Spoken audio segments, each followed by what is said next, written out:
All right, let's settle this once and for all. It's the ultimate showdown for your living room. The question that everyone asks when they're getting serious about their home setup. Should you get a giant TV or should you go all in on a projector? So, which one is right for your home? Look, this is way more than just picking the biggest screen you can find.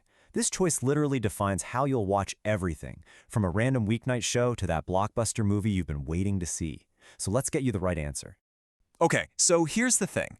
To really get to the bottom of this, we only need to understand one single concept, and it all comes down to light.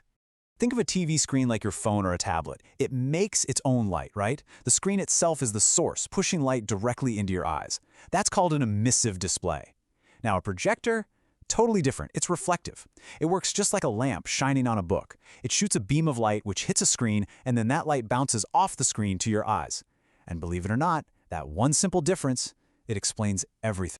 So this whole direct versus reflected light thing, it leads to some pretty big trade-offs. And I want to be clear here, this isn't about which one is better. It's about what you value most. It's about finding the compromises that make sense for you.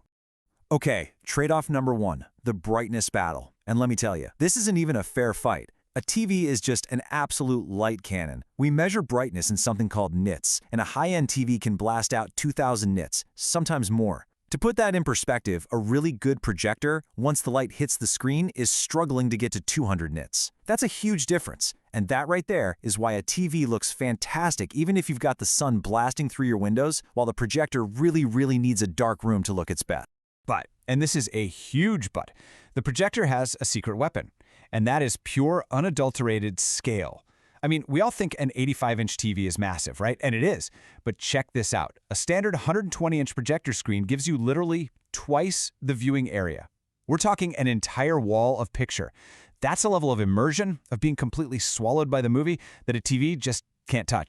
This brightness difference also completely changes the game for HDR, or high dynamic range. On a TV, that raw power means an explosion on screen can be genuinely, shockingly bright. It pops right off the screen. A projector, well, it just can't do that. So it has to be smart. It uses a clever process called tone mapping, which is basically a way of squishing all that super bright HDR information down into a range it can actually show. You still get incredible detail, a real sense of depth, but you just don't get those blinding, true-to-life highlights. So you see what's happening here, right? You're not just picking a piece of tech, you're choosing a whole vibe, a whole experience. A TV is all about everyday convenience. You just turn it on and it looks great, anytime for anything. A projector, on the other hand, is about making an event out of it. You dim the lights, you fire up the system, you're making a deliberate choice to have a cinematic experience. All right, enough with the theory. Let's talk about the real world, installation, and, the actual cost. Because let me tell you, what you see on the price tag is not the whole story. Putting a TV in your room, it's pretty much a one-step process. Put it on a stand, plug it in. Done. A projector? Oh boy, that's a whole different animal. It's a project. You've got to think about throw distance, mounting stuff to your ceiling, hiding cables, getting the screen perfectly level. It definitely takes some planning and commitment. And yeah, the price reflects that. You might see a TV and a projector for the same, say $1,500 and think, great, they're the same. But hold on. With the TV, you're pretty much done. With the projector, you're just getting started. You still have to buy a screen, and those can range from a couple $100 to a couple thousand. Plus, you might need to hire someone to install it all. So when you add it all up, the projector setup almost always ends up costing more. Okay, now for the fun part. With all of that in mind, let's build your personal scorecard. We're going to go through a few key questions, and by the end, you'll know exactly which camp you're in.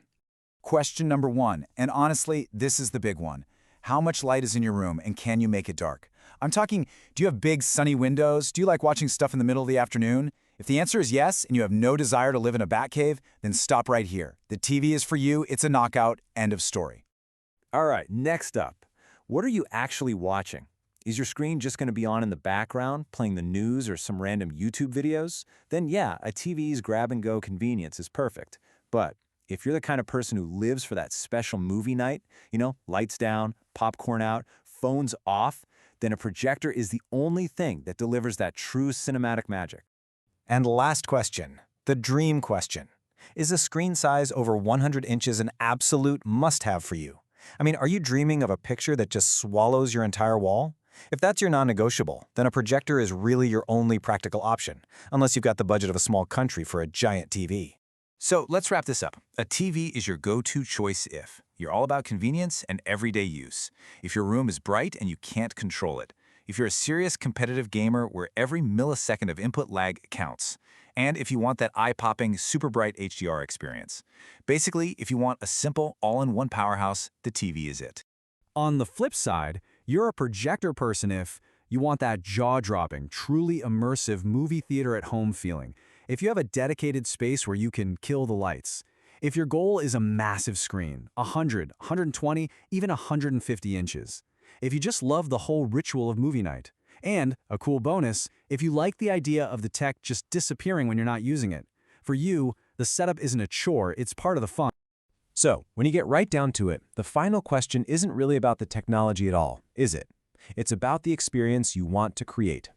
Ask yourself this: are you creating a media room or are you creating a movie theater? The answer to that question tells you everything you need to know.